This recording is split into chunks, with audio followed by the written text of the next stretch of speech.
This week, in cybersecurity, a sweeping new U.S. restriction on consumer routers, a telehealth support ticket breach, a China-linked campaign refocusing on Europe, a confirmed EU cloud compromise with cross-institutional impact, and the continuing shift to multi-extortion ransomware.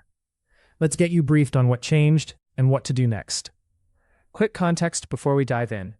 Patch cycles were busy, so prioritize vendor advisories relevant to your stack. Supply chain and third-party dependencies show up across several of these headlines, underscoring downstream exposure. An AI security policy continues to evolve, shaping governance expectations even where tooling has not yet caught up. First, the U.S. bans all foreign-made consumer routers for new imports and sales. This is not retroactive. You do not need to replace existing devices. Going forward, any new router manufactured outside the U.S. requires FCC approval before import, marketing, or sale. To obtain conditional approval, manufacturers must disclose foreign investors or influence, and provide a plan to move router manufacturing to the U.S. The FCC noted that certain routers may be exempted if deemed acceptable by the Department of Defense or the Department of Homeland Security. As of now, none have been listed.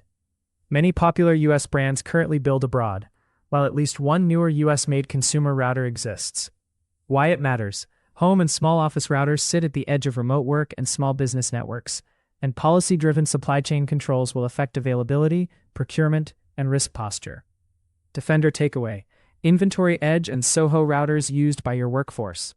Update procurement criteria to require FCC approval documentation, and tighten configuration baselines, firmware patching, and remote management exposure.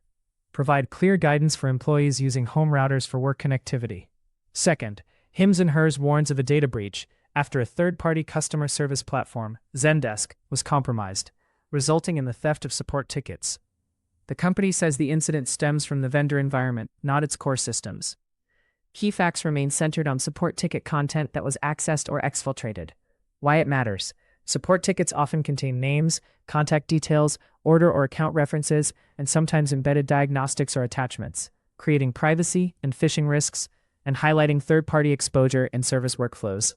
Defender takeaway: review how your organization and vendors treat ticket data. Prohibit sharing secrets, tokens, or credentials in cases. Set retention and redaction rules. Enforce SSO and strong authentication for support portals. And monitor for targeted phishing using ticket context.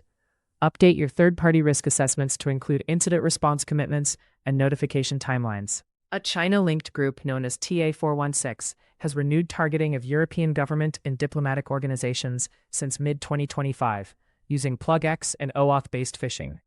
This cluster overlaps with activity tracked elsewhere, as Dark Peony, Red Delta, Red Lich, SmugX, UNC 6384, and Vertigo Panda. The operational theme includes malware delivery, alongside abuse of OAuth consent flows to gain access. Why it matters: OAuth-based phishing can bypass passwords and some MFA implementations by obtaining user consent to malicious applications, granting persistent API access with limited visibility.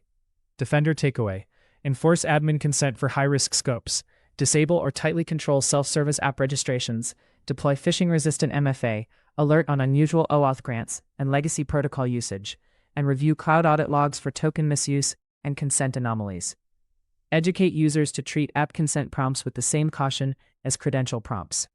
Fourth, CERT EU attributes the European Commission cloud hack to the Team PCP threat group, with data exposure extending beyond the Commission to at least 29 other EU entities. This confirms a broader blast radius across union organizations through a compromised cloud environment. Why it matters: shared cloud services and interinstitutional connections can propagate risk across tenants and agencies, turning one compromise into many. Defender takeaway: map dependencies on centralized or shared cloud services. Enforce least privilege access and conditional access policies. Rotate keys and tokens tied to affected integrations. And implement segmentation and data classification to limit lateral data exposure. Follow guidance and indicators from your sector's CSIRT, and update detections for post-compromise credential and API abuse. Finally, the evolution of ransomware continues toward multi-extortion, where attackers steal data to pressure victims with public leaks, in addition to or instead of encryption. Some approaches emphasize rendering exfiltrated files unreadable through encryption controls to blunt extortion leverage. Why it matters: even perfect backups do not neutralize data theft-driven extortion, reputational harm, regulatory exposure, and customer churn. Defender takeaway: pair backup and recovery with strong egress controls, data loss prevention, and encryption of sensitive data at rest and in use. Minimize data sprawl, enforce least privilege, and monitor for large or unusual outbound transfers. Prepare a practiced incident communications plan and legal response for potential leak scenarios, and test recovery playbooks against dual encryption plus leak events. That's the roundup. Stay current on patches, pressure test third-party dependencies, and tighten identity and data controls, especially around cloud and edge. If this briefing helps your team operate safer, subscribe, share it with a colleague, and let me know which topic you want covered deeper next time.